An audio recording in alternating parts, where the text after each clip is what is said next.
Facebook পেজে সাজানো হবে।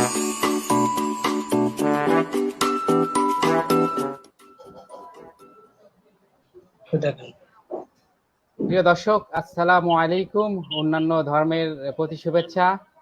হুইসেল বুক ক্লাব নিবেদিত আমাদের আজকের সাহিত্য বিষয়ক অনুষ্ঠান প্রকাশকের কথায় আপনাদেরকে স্বাগতম জানাচ্ছি। আমি উপস্থাপক হিসাবে আছি ফিরোজ হোসেন ফাহিম, এবং আজকে আমাদের মাঝে যিনি অতিথি হিসাবে আছেন নাজমুস সাদাত, প্রকাশক, সরল রেখা প্রকাশনা সংস্থা। আশা করছি আজকে একটি প্রাণবন্ত লাইভ আমরা আপনাদেরকে উপহার দিতে পারবো।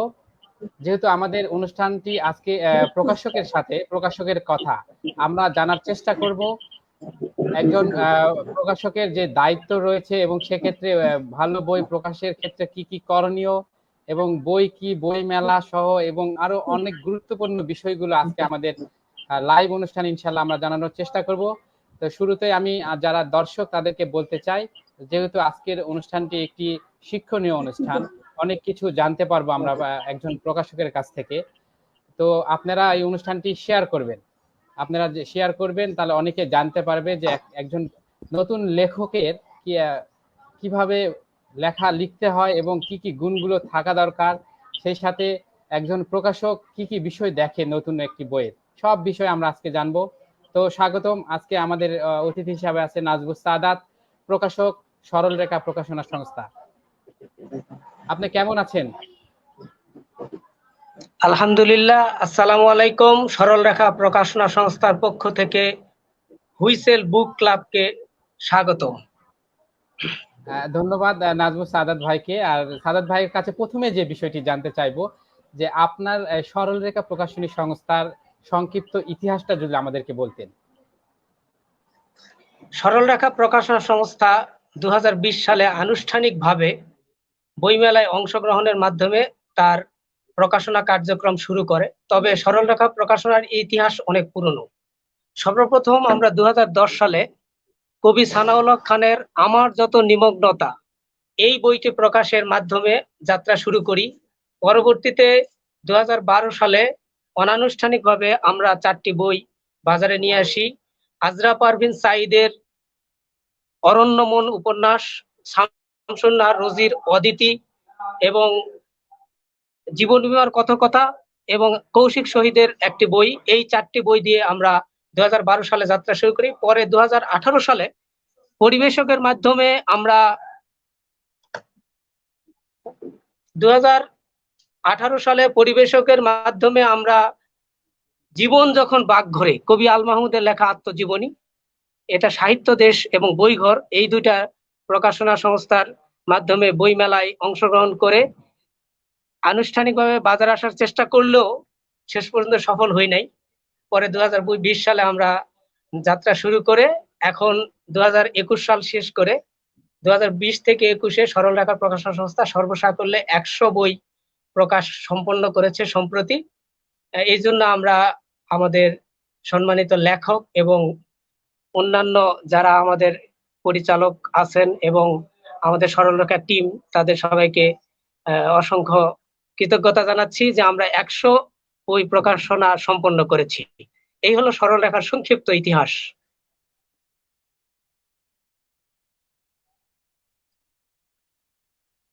এর সম্মানিত অতিথিকে অনেক সুন্দরভাবে বলছিলেন যে সরল রেখা প্রকাশনী সংস্থার যে সংক্ষিপ্ত ইতিহাস, তাদের অলরেডি 100টি বই তারা প্রকাশ করেছে। তো প্রিয় দর্শক, আপনারা দেখছেন হুইসেল বুক ক্লাব নিবেদিত প্রকাশকের কথা। আমরা চেষ্টা করব আজকের এই অনুষ্ঠানের মাধ্যমে একজন নতুন লেখক কিভাবে বই বের করতে পারে এবং বই বের করার খরচগুলো আপনাদের জানানোর চেষ্টা করব। আমাদের মাঝে উপস্থিত রয়েছেন সরল রেখার প্রকাশক, সে জানাবেন অনেক তথ্য। প্রিয় দর্শক, এখন আমাদের সম্মানিত অতিথি নাজমুস সাদাত ভাইয়ের কাছে যে বিষয়ে জানতে চাইবো, সেটি হচ্ছে আসলে বই বই অনেকে, আমরা আমাদের অনেকে প্রকৃত বন্ধু, প্রিয় সঙ্গী বা বই পাঠ অনেকে করে শখে, বা অনেকে এটা একটি নেশার মতন। তো আমরা যে বিষয়ে জানবো আসলে বই কাকে বলে, এ বিষয়ে যদি একটু বলতেন।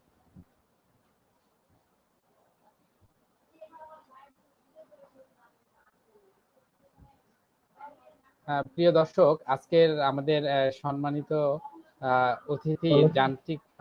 ফাইন ভাই, আমাদের মনে হয় একটু নেটওয়ার্কের সমস্যা হয়েছিল, আপনি হ্যাঁ, আবার আমি কথাটা বলেন, এখন মনে হয় আবার। আচ্ছা, ধন্যবাদ। আমি যেটি জানতে চাইছিলাম সেটি হচ্ছে বই কাকে বলে, এটি যদি একটু আমাদেরকে বলেন।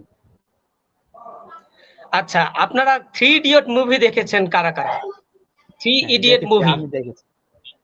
থ্রি ইডিয়ট অসাধারণ মুভির একটি মধ্যে ছবি। রানসুকে যখন তার স্যার বললো what is the definition of machine, তখন সে মেশিন এর সংজ্ঞা দিতে বললো, জিপার দেখে বলেছিল ups and down, ups and down. পরবর্তীতে চতুর মেশিনের একটা কেতাবি ডেফিনেশন দিয়েছিল, তখন বলছিল তুমি বের হয়ে যাও ক্লাস থেকে। সে ক্লাস থেকে বের হয়ে চলে যাচ্ছিল রানসু, তখন বলছিল যে তুমি যে ইডিয়েট, তাকে ইডিয়েট বলে আখ্যায়িত করলো। পরে যখন সে ব্যাক করছিল তখন তার টিচার বললো যে আবার ব্যাক করছে কেন? সে বলছে স্যার আমি একটা জিনিস ফেলে রেখেছি। তখন বলছে কি ফেলে রাখছো? তখন সে বইয়ের সংজ্ঞা দিয়েছিল, কেতাবি সংজ্ঞা। এটা হলো বইয়ের, আমি এ পর্যন্ত যতগুলো সংজ্ঞা পেয়েছি বইয়ের সবচেয়ে অথেন্টিক সংজ্ঞা এইটা পেয়েছি, যে this is the instrument of cover book, cover illustrated, non illustrated, এরকম সে গোটা সংজ্ঞাটা দিয়েছিল। এত বড় সংজ্ঞাটা আমি আর বলছি না, যারা থ্রি ইডিয়ট মুভি দেখেছেন তারা এই সংজ্ঞাটা তো দেখেছেন, আর যারা দেখেন নাই তারা সংজ্ঞাটা ইনশাল্লাহ দেখে নেবেন। আমি একটু বলি সংক্ষেপে বই কাকে বলে। বই হলো লেখা, ছাপানো অক্ষর, ছবি, কাগজ বা অন্য কোনো পৃষ্ঠা সমষ্টি যা বাঁধানো হবে, এটাই বই। অর্থাৎ এর মধ্যে কিছু কন্টেন্ট থাকবে, কিছু ছবি থাকতে পারে, অলঙ্করণ থাকতে পারে, ইলাস্ট্রেট হতে পারে, নন ইলাস্ট্রেটেড হতে পারে, কিছু টেবিল থাকতে পারে, সারণী থাকতে পারে, রেফারেন্স থাকতে পারে, নির্ঘণ্ট থাকতে পারে, তারপর পরিশিষ্ট থাকতে পারে, এরপরে ওই লেখকের পরিচিতি থাকতে পারে, এরপর বইটা সম্পূর্ণ মুখবন্ধ বা ফরওয়ার্ড থাকতে পারে, ভূমিকা থাকতে পারে, এরপরে বইয়ের একটা সূচিপত্র থাকবে এবং নির্ঘণ্টের একটা সূচিপত্র থাকবে, এরপরে বইটার উপর কারো মূল্যায়ন থাকতে পারে। এই হলো বই, ভেতরগত বিষয়। এখন বাহ্যিক বইয়ের দুইটি বিষয়, একটা হলো কন্টেন্টগত যেটা আমি বললাম, আর এটা হলো বাহ্যিক, অর্থাৎ বইটাতে কি পাতা ইউজ করা হয়েছে, 100 গ্রাম অফসেট না 80 গ্রাম অন্য দেশি কাগজ, না আপনার আরো কোনো অন্য কোনো পেজ ইউজ করা হয়েছে, অথবা বাইন্ডিং কিনা, বোর্ড বাইন্ডিং কিনা বা পেপার ব্যাগ বাইন্ডিং কিনা, অথবা এই লাইটটা তুলে দাও, বাইন্ডিং কিনা, অথবা দেখা যাচ্ছে যে বইটার মধ্যে আপনার আমি একটা বই হাতে নেই, বইটা হাতে নিলে আমি বইটা ক্লিয়ার বুঝাইতে পারবো যে বইয়ের বাহ্যিক রূপ কি। এই হলো একটা বই, এই বইটার বর্তমান যে সাইজ সেটা হলো 8.5 বাই, আমরা 9 বলি, 9 বাই 5, এটা একটা সাইজ। এটা হলো স্ট্যান্ডার্ড বাংলাদেশের বুক সাইজ। এছাড়াও ক্রাউন সাইজ বই আছে, রয়্যাল সাইজ বই আছে, অথবা ধরেন A4 সাইজ বই আছে। একটা বই আমি দেখাতে পারি, এটা A4 সাইজ বই, বড় বই, বিশাল বই। এই বইয়ের সাইজটা এর উপর নির্ভর করে। এরপরে বইয়ের উপরে থাকে একটা জ্যাকেট, জ্যাকেট দিয়ে সাধারণত বই আমরা এই এই যে উপরে যে ফ্লাই থাকে সেটাকে জ্যাকেট বলে। এই জ্যাকেট দিয়ে আমরা, এইটাকে জ্যাকেট বলে, আমি খুলে দেখাচ্ছি, দিস ইজ জ্যাকেট। এই যে জ্যাকেট, এই জ্যাকেটটা আলাদা থাকে। ইদানিং কালে জ্যাকেটটাতে গাম মারা হয় না, কারণটা হলো, এই গামটা না মারার কারণ হলো বইটা যখন পড়া হবে তখন এটাকে খুলে আমরা সুন্দর করে রেখে দেই, দিয়ে এই অবস্থায় বইটা পড়ি। ডাবল কাভার থাকে যাতে বইটা আসলে এই জ্যাকেট ছাড়াও যেন বোঝা যায়। এই যে ডাবল কাভার, এই যে ডাবল কাভার। এরপরে এটা বোর্ড বাইন্ডিং একটি বই, এই যে বোর্ড বাইন্ডিং। এরপরে যেটা থাকে সেটা হলো পোস্তানি। আমি বইয়ের উপাদানগুলো বলে দিচ্ছি। এই যে পোস্তানি, এই পোস্তানিটা আমরা এক্সট্রা ছাপাই, অনেক সময় বাজারে এই পোস্তানিটা কিনেও পাওয়া যায়। অনেক সময় পোস্তানিতে লগো ইউজ করা হয়, যেমন এই যে এই বইটাতে পোস্তানিতে আমাদের লগো ইউজ করেছি, সরল রেখার লগো ইউজ করেছি। এটা একটা পোস্তানি, বাইরে দরজাটা লাগাই বেশ। এরপরে বইয়ের ভিতরে যে অংশটুকু থাকে সেই অংশটুকু আমরা বলি, এই যে এইটা হলো প্রিন্টার্স লাইন, অর্থাৎ এই বইটা কোথায় ছাপা হয়েছে, কত সালে ছাপা হয়েছে, কভার ডিজাইন কার, কপিরাইট কার, তারপরে দাম কত, মূল্য কত, এই যাবতীয় যত ইনফরমেশন সবগুলো এই বইয়ের এই এই প্রিন্টার্স লাইনে থাকে। এরপরে ইনার থাকে, এরপরে কন্টেন্ট থাকে, বইটার ভেতরগত কি কি উপাদান সেগুলো লেখা থাকে। ইলাস্ট্রেটেড হলে ইলাস্ট্রেটেড ছবি থাকে। একটি বই ডেডিকেশন পেপার থাকে, অর্থাৎ উৎসর্গপত্র থাকে, বইটা কাকে উৎসর্গ করা হলো সেটা থাকে। এরপরে বইয়ের মূল কন্টেন্টের পরেও ফ্ল্যাপ থাকে। ফ্ল্যাপ বলতে যেটা বোঝায় সেটা হলো বইয়ের, এই যে এটা হলো ফার্স্ট ফ্ল্যাপ, এটা হলো ফার্স্ট ফ্ল্যাপ, আর এটা হলো লাস্ট ফ্ল্যাপ। আমরা ইদানিং কালে লক্ষ্য করি আধুনিক ট্রেন্ডস হলো যে লাস্ট ফ্ল্যাপে লেখকের ছবি থাকে। যেমন এই বইটি খুদে ক্যাপ্টেন বইটি মুক্তিযুদ্ধের একটি কিশোর গল্প লিখেছেন মঞ্জুর মোহাম্মদ, তার জীবনীটা আমরা এখানে দেওয়ার চেষ্টা করেছি, লেখক জীবনী থাকে। আর ফার্স্ট ফ্ল্যাপে সাধারণত এই বইটির চুম্বক অংশ থাকে, অর্থাৎ বইটির ভেতরে কি বলা হচ্ছে তার, এটাকে আপনারা টিজার বলতে পারেন, যে একটু টিজ করছে ভিতরে ঢোকার জন্য, মানে সুড়সুড়ি দিচ্ছে, এই আমরা অংশটা সারমর্ম থাকে এই বলতে পারি। প্রথম অংশে থাকে। আর হ্যাঁ, সারমর্ম বলতে পারি, এইটা থাকে এই বইয়ের ফার্স্ট ফ্ল্যাপে। আর যে জিনিসটা সবচেয়ে গুরুত্বপূর্ণ সেটা হলো যে বইয়ের পৃষ্ঠা সংখ্যা, মোট কত পৃষ্ঠা হয়। সাধারণত বুক সাইজ যে বইগুলো সেগুলো 16 পেজে পেপার হয়। 16 পেজ মিনস 16 পৃষ্ঠা, মানে 8 পাতা। এটাকে ভাঁজ করলে একটা ফর্মা তৈরি হয়। এইরকম ভাবে 1 ফর্মা, 2 ফর্মা, 3 ফর্মা, 48 পৃষ্ঠা পর্যন্ত যদি একটি বই হয় তাহলে সেই বইটাকে স্ট্যান্ডার্ড বই ধরা হয়। ইউনেস্কোর সংজ্ঞা অনুযায়ী 48 পৃষ্ঠার নিচে হলে সেটা পুস্তিকা হয়, বই হয় না, বুক হয় না, বুকলেট হয়, পুস্তিকা হয় বা বই হয় না। এই জন্য বাংলাদেশের পৃষ্ঠা সর্বনিম্ন 48, এবং এটাই বাংলাদেশ না, ওয়ার্ল্ড ডব্লিউপিওর স্ট্যান্ডার্ড হলো এটা, ওয়ার্ল্ড প্রপার্টি অর্গানাইজেশনের স্ট্যান্ডার্ড এটা, যে এটাতে এরকম থাকে আর কি। আর সবচেয়ে গুরুত্বপূর্ণ একটা উপাদান বইয়ের থাকে, সেটা হলো ইদানিংকালে কিউআর কোড আমরা পাচ্ছি, সেটা QR কোড। আইএসবিএন। আইএসবিএন আগে বারকোড দিয়ে পাইতাম, এখন আমরা এটা, এই যে আগে আগে বারকোড ছিল, এই যে বারকোড, ইদানিংকালে কিউআর কোড আসছে। এটাতে ক্লিক করলে আমরা কিউআর কোড স্ক্যান করলে আমরা বইটার ইনফরমেশন বাংলাদেশ যে জাতীয় আর্কাইভ আছে সেখান থেকে এটা আমাদেরকে ডিজিটালি দেখায়, যে বইটার নাম কি, লেখক কে, কত সালে প্রকাশিত, মূল্য কত, ইন্টারন্যাশনাল স্ট্যান্ডার্ড বুক নম্বর এটাকে বলা হয়, আইএসবিএন বলে আর কি। এই ছিল বইয়ের ভেতরগত এবং বাহ্যগত তত্ত্ব। আর এরপরে আরেকটা বিষয় খুবই গুরুত্বপূর্ণ, সেটি হলো যে বইয়ের মূল সাবজেক্টটা কি, অর্থাৎ বইটা আমরা কি বিষয়ে। এটা বাংলাদেশে সাধারণত 2 ধরনের বই আমরা বাজারজাত করতে দেখি। একটা হলো একাডেমিক বই, যেটা শিক্ষা বিষয়ক বই, যেগুলো একাডেমিক বইয়ের মধ্যে আবার ইদানিং কালে মোটিভেশনাল বইটাও কিছুটা একাডেমিক বইয়ের পর্যায়ে পড়ে গিয়েছে।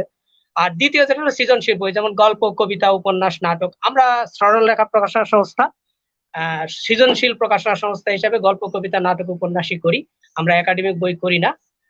এই ছিল আমার বই সংক্রান্ত তথ্য। সবাইকে ধন্যবাদ। ধন্যবাদ আমাদের আজকের সম্মানিত অতিথি নাজমুস সাদাতকে।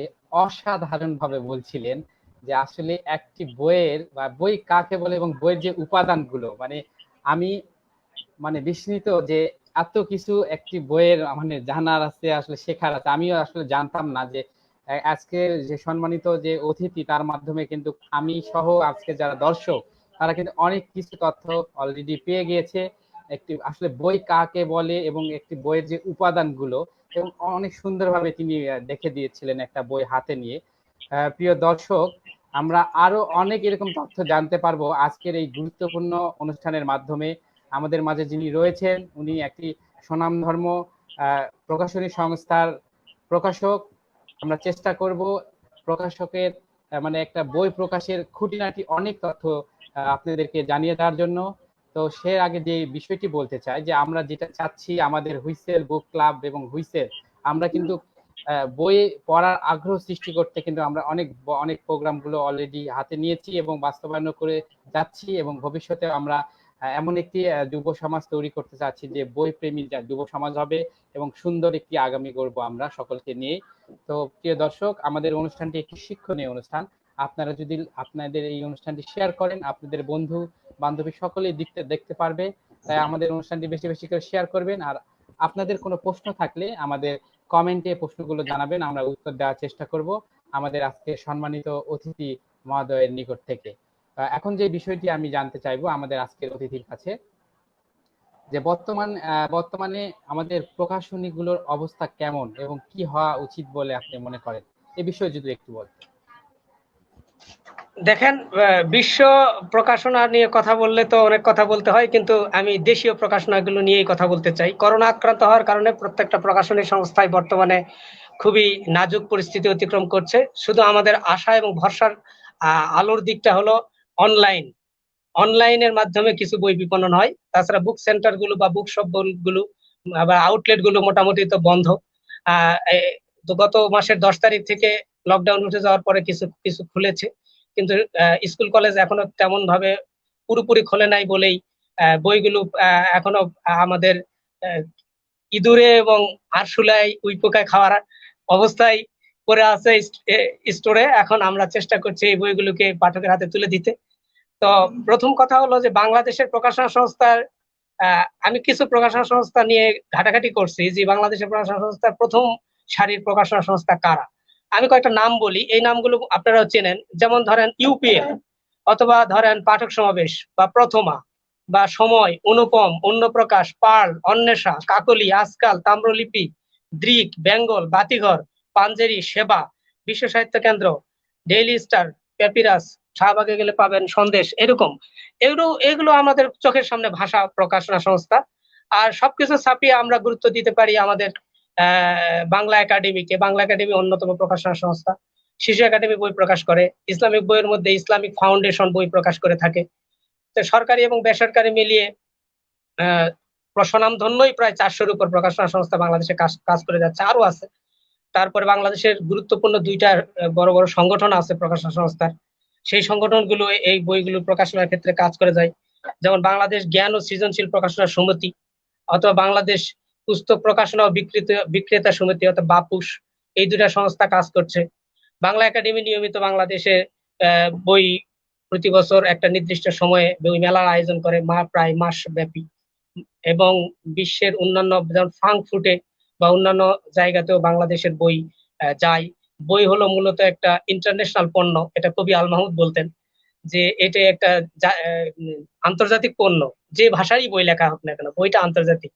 এই জন্য বিশ্ব বই মেলাগুলোতেও বই থাকে, আউটলেট গুলোতেও বই থাকে। বাংলাদেশের বই প্রকাশনা সংস্থার যে ট্রেন্ডস বা বই প্রকাশের যে ট্রেন্ডস, তার একটু সংক্ষিপ্ত ইতিহাসটা বলি। 1860 সালে ঢাকায় সর্বপ্রথম বাঙ্গালা যন্ত্র এই প্রেসের নাম দিয়ে বই প্রকাশনা শুরু হয় ব্রিটিশ আমলে। এটার উদ্যোক্তা ছিলেন ব্রজ সুন্দর মিত্র আর ভগবান চন্দ্র বসু। এগুলো একাডেমিক কথাবার্তা, কেতাবি কথাবার্তা। এরপরে এই পাবলিশার থেকে বা এই প্রকাশনা সংস্থা থেকে সর্বপ্রথম যে বইটি প্রকাশিত হয়েছিল, এই বইটার নাম আমরা সবাই জানি, নীল দর্পণ, আমাদের দীনবন্ধু মিত্রের লেখা। এবং সেখান থেকে একটা সাহিত্য সাময়িকীও বের হতো, নাম হলো কবিতা কুসুমা বলি। আর এই সাহিত্য সাময়িকীটার মাধ্যমেই বাংলা, এই পূর্ব বাংলায় সর্বপ্রথম 1860 সালে আমাদের মুদ্রণ শিল্পের যাত্রা শুরু হয়। আর চকবাজারে তারপরে ধীরে ধীরে প্রকাশনা সংস্থাগুলো আত্মপ্রকাশ করতে থাকে, বড় বড় প্রেস আসতে থাকে। আপনারা আগে জানেন যে ছিল লেটার প্রেস, অর্থাৎ একটা একটা করে অক্ষর কম্পোজ করে করে সাজায় সাজায় সাজায় সাজায়, তারপরে ধীরে ধীরে এটাকে ডিজিটালাইজেশন করে আজকে ডিজিটাল প্রেস হয়েছে। এবং প্রকাশনা সংস্থার ক্ষেত্রে আমাদের সবচেয়ে গুরুত্বপূর্ণ যে জিনিসটা, সেটা হলো আজকে আমরা ডিজিটালাইজেশনের মাধ্যমে শুধু প্রিন্টেড বুক পড়ছি না, ই বুক পড়ছি, যেটা সফটওয়্যারের মাধ্যমে পড়া যায়। বাংলাদেশে ইবুক প্রকাশনা সংস্থার মধ্যে অন্যতম একটা হলো সেই বুক। সেই বুক অনেক বই ই বুক করেছে। এরপরে পিডিএফ একটা ফরম্যাট আছে।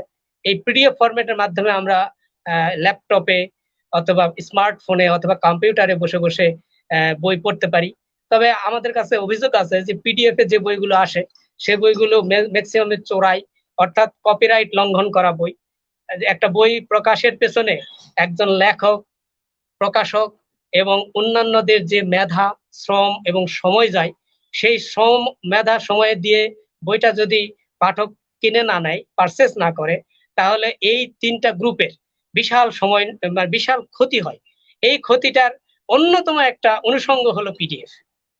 পিডিএফ আসার ফলে অনেকে অনেক বই আর সংগ্রহ করেন না, সংগ্রহ করতে চান না, যার ফলে এই সমস্যাটা সৃষ্টি হয়। এরপরে আরেকটা বিষয় খুবই গুরুত্বপূর্ণ, সেটা হলো পিডিএফ যখন এসে যায় তখন যে ঘটনাটা ঘটে, সেই ঘটনাটা হলো যে পিডিএফ এর কিছু স্বাস্থ্যগত সমস্যা আছে। চোখের ক্ষতি করে, যেটা বইয়ের পাতাতে যে ক্ষতিটা করে না। তারপর ডাক্তারদের ভাষায় পিডিএফ হলো আপনার মাথা ধরায়, এক ধরনের রোগ সৃষ্টি করে। এই জন্য অনলাইনে বই সবসময় পড়া যায় না। একজন কবি বলেছেন যে বই আর বউ দুটা শোয়ার সময় খুব শান্তি দেয়। অর্থাৎ আমার এক শিয়রের ডান পাশে থাকে বই, আর বাম পাশে থাকে বউ, অথবা বাম পাশে থাকে, এই আর কি। কারণটা হলো যে বই একসময় বই পড়তে পড়তে মানুষ ঘুমিয়ে যেত, এখন পিডিএফ আসার কারণে এই ট্রেন্ডটাও ধীরে ধীরে উঠে যাচ্ছে। আবার পিডিএফ দিয়ে সব বই, ধরেন 400 পৃষ্ঠা একটা বই পিডিএফ দিয়ে কিন্তু একটা না আপনি পড়ে ফেলতে পারবেন না, যতই মজার বই হোক। চোখ ব্যথা করবে, কানে সনসন করবে, মাথায় সমস্যা হবে। কিন্তু আপনার একটা প্রিন্টেড বইয়ের ক্ষেত্রে এই জিনিসটা হওয়ার সম্ভাবনা খুবই ক্ষীণ আর কি। আর আরেকটা বিষয়, সেটা হলো যে বই আউটলেট থেকে কেনার সাথে সাথে আমাদের বাংলাদেশে অনলাইন বিপণন শপ তৈরি হয়েছে, এখান থেকেও বই কেনা যায়। বাংলাদেশের সবচেয়ে বড় অনলাইন বিপণন শপের নাম হলো রকমারি.com, বিশাল প্ল্যাটফর্ম। এইটার মাধ্যমে আমরা বই ক্রয় করি, বই আমরা বিপণন করি, ক্রয় করি, এবং এটার মাধ্যমে আমরা বইকে আমাদের প্রমোশন করতে পারি। আরো অনেক বড় একটা জায়গা রকমারি, এছাড়া আর অনেক প্ল্যাটফর্ম বাজারে এসেছে এবং ভবিষ্যতে আসবে ইনশাল্লাহ। এবং এর মাধ্যমে আমরা বইকে ঘরে বসে পাওয়ার একটা অমিত যে সম্ভাবনা, সেটার একটা পুরোপুরি বাস্তবায়ন দেখতে পাচ্ছি এই অনলাইন প্ল্যাটফর্মটা থাকার কারণে। এই জন্য আমরা মনে করি যে আপনি যদি বই পেতে চান বা বই কিনতে চান বা বই পড়তে চান, তাহলে আপনার আগেকার মতো এত কষ্ট আর করতে হবে না। আপনার শুধু মোবাইলে একটা ক্লিক করলে বই আপনার ঘরে পৌঁছে যাচ্ছে। আর বাংলাদেশের বইয়ের যে ব্যবসা, যে বিজনেস, সেই বিজনেসটা বলতে গেলে আমাদের মোটামুটি ভাবে নির্ভর করতে হয় একটা ভর্তুকি দেওয়ার মতো।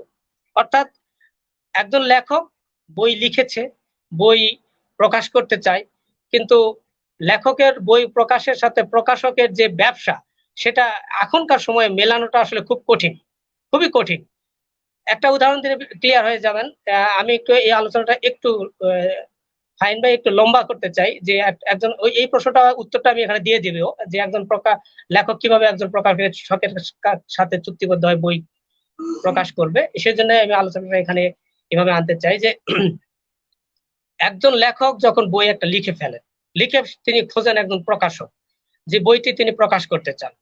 তা প্রকাশনার ক্ষেত্রে বাংলাদেশে অন্য প্রকাশনা সংস্থাগুলোর কি ধরনের রীতিনীতি বা ট্রেন্ডস বা নীতিমালা আছে, সেটা এখনো আমার গবেষণা করা হয়ে ওঠে নাই, কারণ আমি বলতে গেলে আনুষ্ঠানিকভাবে এই প্রকাশনা সংস্থা কেবল 1 বছর নতুন। তবু আমাদের রীতিনীতিটা আমি একটু বলতে চাই। সেটা হলো আমরা 3টা পদ্ধতিতে বই প্রকাশ করেছি বা করি। একটা পদ্ধতি হলো আমরা নিজেরা কিছু পাণ্ডুলিপি সার্চ করি, যারা প্রতিষ্ঠিত প্রকাশনা লেখক রয়েছেন তাদের কাছে যাই, তাদের কাছে ধর্ণা দিই, দেওয়ার পরে বলি যে বইটা আমরা প্রকাশ করতে চাই বা আপনার অমুক পাণ্ডুলিপিটা আমরা পেতে চাই, আমরা আপনার কাছ থেকে বই নিতে চাই। তখন আমরা একটা সুনির্দিষ্ট সম্মানী বা রয়্যালটি যেটা বলি, সেটা দিয়ে বই পাণ্ডুলিপিটা নিয়ে আসি, আমরা নিজেরা সেটা ইনভেস্ট করি এবং সেটা বাজারজাত করি, এবং সুনির্দিষ্ট সময় সেই লেখককে আমাদের কত কপি বই বিক্রি হলো সেই বিক্রির একটা নির্দিষ্ট পিরিয়ড আছে, আমরা সেই পিরিয়ডে আমরা জানিয়ে দেই এবং পরবর্তীতে তাকে আমাদের যথাযথ সম্মানই দেই। যদি তার সাথে আমাদের একটা চুক্তিও হয়, সেই চুক্তি অনুযায়ী আমরা সেই বইটা তার কাছে ব্রিফ করি যে এত কপি বই আমাদের চলে গেল। এটা একটা প্রথম পদ্ধতি। আরেকটা পদ্ধতি আছে যে একটি বই আমাদের হাতে এসেছে বা লেখক বই লিখেছেন, কিন্তু বইটার কোনো বাজার মূল্য আমরা খুঁজে পাচ্ছি না, কিন্তু বইটা অনেক ভ্যালুয়েবল, অর্থাৎ বইটার কন্টেন্ট অনেক গুরুত্বপূর্ণ, কিন্তু বইটা আমরা বাজারে আনলে এটাকে বাণিজ্যিকভাবে লাভবান হওয়ার সম্ভাবনা খুবই ক্ষীণ। সেক্ষেত্রে আমরা লেখককে রিকোয়েস্ট করি যে আপনি আমাদের সাথে একটা পার্টনারশিপে আসেন, যে এইভাবে বইটা আমরা করতে পারি, আমরা বইটা প্রকাশ করে দিব, বাট এত কপি বই আপনাকে আমাদের বাণিজ্যিক স্বার্থে চালিয়ে দিতে হবে, অথবা আপনি এই বইগুলো চালানোর ব্যাপারে আমাদেরকে হেল্প করবেন। এভাবে আমরা একটা পার্টনারশিপের মাধ্যমে 550 বা 40 বা 80-20 এরকম একটা পার্টনারশিপের মাধ্যমে আমরা বই বাজারজাত করে থাকি। আর লাস্ট যে একটা পদ্ধতি আমরা গ্রহণ করি, সেটা হলো আমার কিছু বন্ধু বান্ধব আছে, যেহেতু আমি মানুষ, আমার লেখালেখি করি, তারপরে আমার কিছু আত্মীয় স্বজন আছে, আমার কিছু আহ, সম্মানিত লেখক আছে, যারা লিখে, আজীবনই লিখছে আমি দেখছি, কিন্তু আসলে তাদের লেখা কতখানি লেখা হয়ে উঠছে যথেষ্ট সন্দেহ। কিন্তু উনি চাচ্ছেন যে ওনার একটা বই হোক, বা তিনি চাচ্ছেন তার একটা বই হোক, কিন্তু আসলে বইটা কন্টেন্টগত দিক থেকেও সেরকম না, আবার দেখা যাচ্ছে যে বাণিজ্যিক ভাবে লাভবান হওয়ার শূন্যের কোঠায়।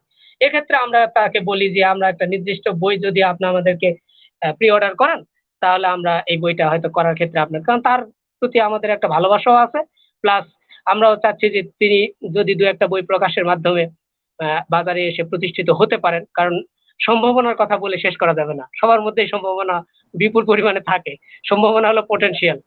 তো এই জন্য ওই ওনাদেরকে বলি যে হ্যাঁ আসেন, এভাবে আমরা হয়তো 200 বা 500 বা 300 বই প্রি অর্ডার পেয়ে গেলে আমরা ওই বইটা ছাপিয়ে, এটাকে আমরা বই প্রকাশ বলি না, এটা এক ধরনের সাপ্লাই, বইটা প্রিন্ট করা সাপ্লাই করা এরকম ধন্যবাদ। বিষয় হয়। কারণ বইটা আচ্ছা, নিয়ে ধন্যবাদ এসে সাদাত যে ভাই। খুব বেশি আমরা, হ্যাঁ খুব বেশি যে আমরা লাভবান হই তা কিন্তু না, জাস্ট বুঝতে তাকে পেরেছি। ভালোবেসে করা আর কি, এরকম বিষয়গুলো আচ্ছা দাঁড়িয়ে যায়। তো যাই হোক, সাদাত ভাই, মূল বিষয় হলো এই ধন্যবাদ তিনটা। আপনি। হ্যাঁ, হ্যাঁ। জি। আমরা আমরা জানছিলাম প্রিয় দর্শক, আসলে একজন লেখকের কি কি কাজগুলো করতে হয় বই প্রকাশের ক্ষেত্রে। এছাড়াও অনেক তথ্য দিচ্ছিলেন আমাদের আজকের সম্মানিত অতিথি। প্রিয় দর্শক, আপনারা দেখছেন হুইসেল বুক ক্লাব নিবেদিত আজকে প্রকাশকের কথা অনুষ্ঠানটি। আমরা চেষ্টা করছি একটি বই প্রকাশের ক্ষেত্রে কি কি গুরুত্ব দিতে হয় এবং কোন কোন উপাদান এবং বই কাকে বলে, অনেক তথ্য আমরা জানতে পেরেছি ইতিমধ্যে। প্রিয় দর্শক, আপনারা অনুষ্ঠানটি শেয়ার করুন এবং কোনো প্রশ্ন থাকলেও করতে পারেন আজকে আমাদের সম্মানিত অতিথির কাছে। আর আমরা যেটি বলতে চাচ্ছি এই পর্যায়ে, যে আজকে অতিথি সাদাত ভাই, আপনি যে আমাদের যে অমর একুশে বই মেলা হয়, যেটি প্রতি বছর অনুষ্ঠিত হয় মাসব্যাপী, তা আসলে এইটি প্রথমে তো বাংলা একাডেমিতে হতো, পরবর্তীতে আয়তন বৃদ্ধি করে সোহরাওয়ার্দী উদ্যানে নিয়ে গিয়েছে। তো এটি দিন দিন কিন্তু বৃদ্ধি পাচ্ছে, স্টলের সংখ্যা বৃদ্ধি পাচ্ছে। তো আমরা কলকাতার বইমেলা যেটি বলে যে আন্তর্জাতিক বইমেলা, কলকাতা বইমেলা, তো আমাদের আয়তন তো তার বইমেলা চেয়ে অনেক মানে খুবই যে ছোট তা না। আমাদের এটি আন্তর্জাতিক বইমেলার ক্ষেত্রে কি কি আসলে করা দরকার বলে আপনি মনে করেন? এটা কি ভবিষ্যতে কি এটা আন্তর্জাতিক বইমেলার স্বীকৃতি পাবে? এই বিষয়ে যদি একটু সংক্ষিপ্ত ভাবে বলতেন। আমি কলকাতা বইমেলায় অংশগ্রহণ করি নাই, বাট আমার কিছু বন্ধু বান্ধব অংশগ্রহণ করে এবং তাদের কাছ থেকে শোনা অভিজ্ঞতা, এবং ভবিষ্যতে ইনশাল্লাহ আমরা ওইদিকে যাব। তবে যেটা বলতে চাই সেটা হলো যে বইয়ের কন্টেন্ট যদি হৃদয়গ্রাহী হয়, অর্থাৎ পাঠক বই পড়ে যদি তার মনের খোরাকটি পেয়ে যায়, তাহলে সেই বই, আগেই বলেছি যে এটা একটা আন্তর্জাতিক পণ্য। বইকে আমরা দিন শেষে পণ্যই বলি, কারণ এটা এক ধরনের পণ্য, কারণ এটা বিপণন হয়, ব্যবসা হয়। এবং যতই আমরা চিৎকার করি না কেন যে সাহিত্য বাণিজ্য নয়, কিন্তু সাহিত্য এক ধরনের বাণিজ্য। কারণ আমি আমাদের জীবদ্দশায় মানে দেখে আসতেছি যেটা, সেটা হলো যে ধরেন হুমায়ুন আহমেদের বই, হুমায়ুন আহমেদের বই বইমেলায় সবচেয়ে বেস্ট সেলার বই হতো, কিন্তু আপনি কি বলতে পারবেন যে এটা বাণিজ্য না? তার কি বাণিজ্য ছিল না? অবশ্যই বাণিজ্য ছিল। আমি দীর্ঘদিন কবি আল মাহমুদের সাথে কাজ করেছি, বলতে গেলে আমি প্রায় 15-16 বছর তার সান্নিধ্যে থেকেছি। তো দিন শেষে তিনি বলেছেন যে এটা একটা বাণিজ্য।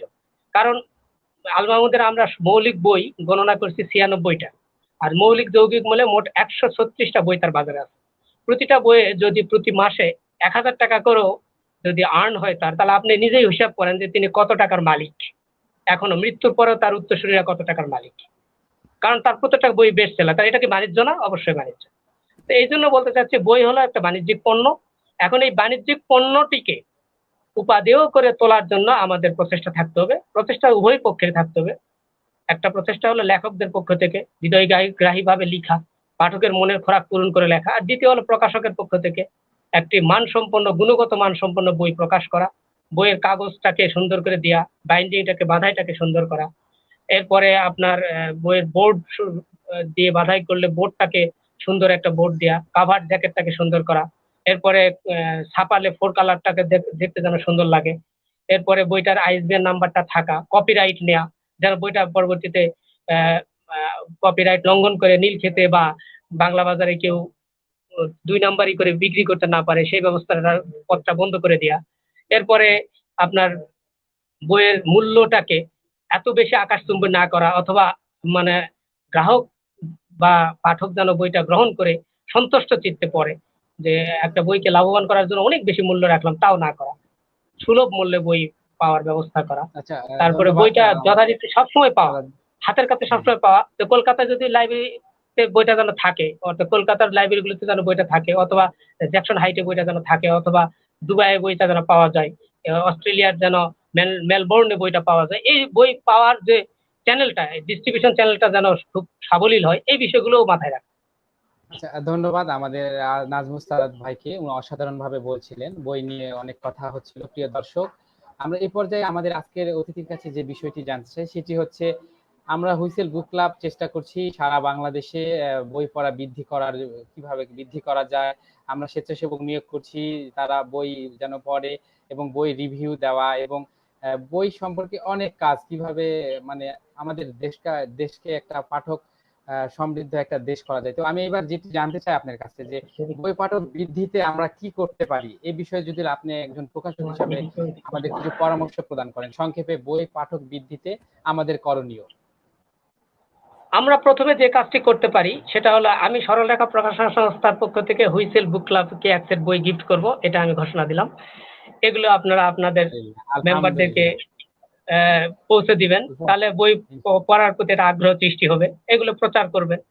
আহ, এরপরে আরেকটা জিনিস করতে পারি, সেটা হলো আমরা বইকে পাঠকের হাতে পৌঁছে দেওয়ার জন্য, সাবলীলভাবে পৌঁছে দেওয়ার জন্য কিছু অনুষ্ঠান আয়োজন করা, অর্থাৎ রচনা প্রতিযোগিতা করা যেতে পারে, বা তারপরে বই পাঠ চক্র বই করা যেতে রিভিউ। পারে, চা চা চক্র করা যেতে পারে, অথবা বইকে এনকারেজ করার জন্য আরো যে প্রণোদনামূলক অনুষ্ঠান থাকতে পারে।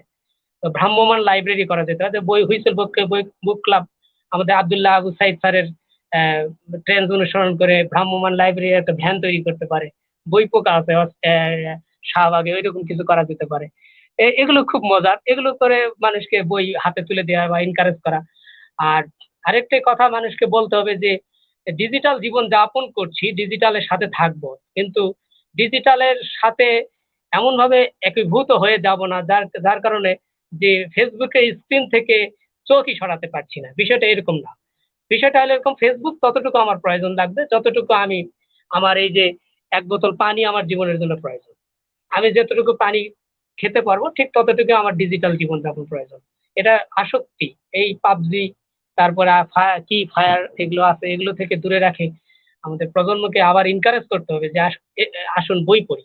বই পড়ার জন্য আমরা চেষ্টা করি এবং বইকে আমাদের মানে বউয়ের মতো আর কি, বউকে যেভাবে সাথে রাখি বই ঠিক সেভাবে সাথে থাকুক, এইভাবে মানে আমরা এনকারেজ করতে পারি আর কি।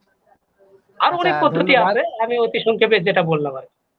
ধন্যবাদ আমাদের আজকে সম্মানিত অতিথি নাজমুস সাদাত ভাইকে, অনেক সুন্দরভাবে বলছিলেন আমরা কিভাবে বই পাঠক বৃদ্ধি করতে পারি, এবং উনি আমাদের হুইসেল বুক ক্লাবকে এক সেট বই গিফট করতে চেয়েছে।